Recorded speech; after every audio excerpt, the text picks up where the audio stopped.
তো hello guys, আপনাদেরকে আজকে এমন একটা ভিডিও নিয়ে আসলাম। আজকে আপনাদেরকে দেখাবো যে বাথরুম কিভাবে ওয়ারিং করে আর কততে পয়েন্ট দেয়।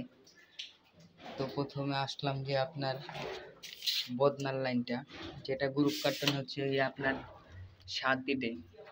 এই যে দেখেন 1 2 3 4 5 6 7 7। আর আপনার হাইট দিবেন হচ্ছে গিয়া 19 হচ্ছে আপনার হাইট বদনা। লোডাউনের পয়েন্টটা সেম ভাবে দিলেও চলবে। তারপর আসেন আপনার হলো বালতির লাইন। বালতির পয়েন্টটা আপনার 31 কি 30 দিলেই চলে। দেখাই আপনার 31, দেখেন বরাবর 31 আছে। তার উপরে আপনার শাওয়ার আর কি কনসেল হেডটা দিবেন হচ্ছে আপনার 44। কে